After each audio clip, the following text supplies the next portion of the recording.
Getting phonetics correct when first learning a language is really essential, and for a native English speaker, learning Spanish pronunciation can come really easy. If you know the spelling, then you know the pronunciation, but there's more to a word than just pronunciation. Stress on a word is determined by which syllable is emphasized. I knew that the accent mark, or the tilde, is where the stress goes in a word. Like for example, in the word el camarón, which is shrimp, you use the last syllable to emphasize it. It's not el camarón or camaron, but it's camarón. While I was taking Spanish 2 in high school, I started learning through self-study and immersion as my primary focus of study. And around maybe 2 to 2.5 years in, I'd reached basic fluency, and I was trying to break through my intermediate plateau. That's when I discovered that stress was something that I wasn't really paying attention to, and I was getting it completely wrong. 2.5 years in is when I found out that words could have different stresses even when there's no accent mark. Some might say that I have kind of a knack for doing something the wrong way for a long time, only to realize it later. The rule goes that if a word ends in N, S, or a vowel, then the word stress is placed on the second to last syllable, and these words are called llanas. If a word doesn't end in N, S, or a vowel, then the stress is placed on the last syllable, and these words are called agudas. Finally, if there's a accent mark somewhere in the word, then you can just ignore those first two rules, because then the accent mark determines where the stress goes. Okay, time for a pop quiz. Take a look at these words, for example. Now that you know the rule, can you guess where the stress goes? I'll give you a second to think about it. Okay, seconds up. Viernes es una palabra llana. Abarcar es una palabra aguda. Papelón is irregular because it has an accent mark. Vecindad es una palabra aguda. Gelado is una palabra llana. Y águila is actually irregular because of the accent mark again. If you want more information about how word stress works, I'll put a link or two in the description.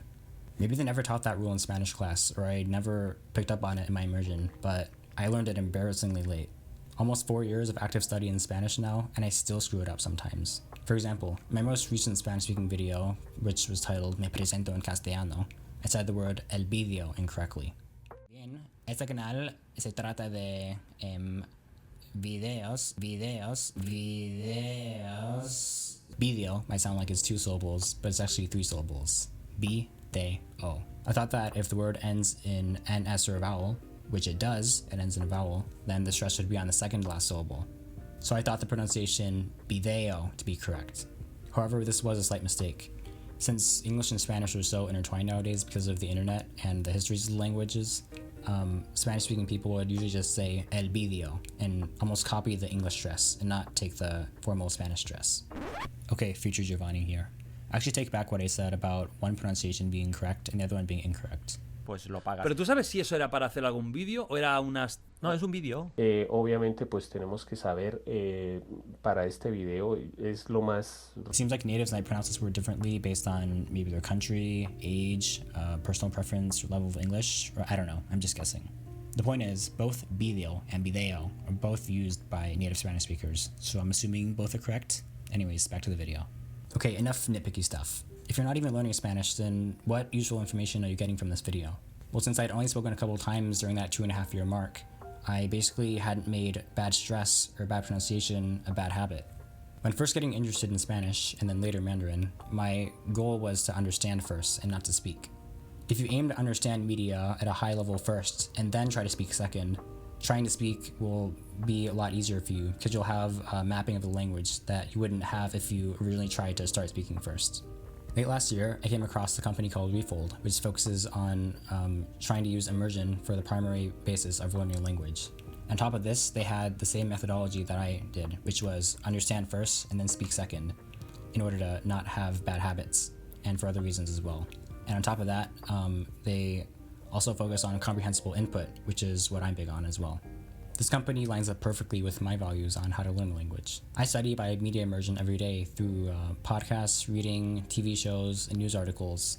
And since that was the way I got fluent in Spanish in around 2 to 2.5 years, I kind of realized that I did the process of Refold without even knowing about it. What they're doing is totally the way to go, and I completely endorse their methodology. Alright, time for a conclusion. So if you're learning Spanish, definitely be sure to pay attention to how words are stressed in your listening. If you're not learning Spanish, then I encourage you to refrain from speaking during your beginner and intermediate stages and focus on reading and listening. So that way you avoid having bad habits like what I almost did during the first 2.5 years. That's it for this video. If you liked the video, be sure to hit like and check out other content on this channel as well. If you disliked the video, then tell me in the comments why you disliked it. Also follow my Twitter at geospiral to see more of my language learning experiences and things like that. See ya. Stress is where a word is emphasized. Now that you know the rule, can you guess about vecindad es una palabra? Wait, I didn't memorize it. Refrain from speaking during your beginner and intermediate phases. The same methodology. Oh, there's a truck outside.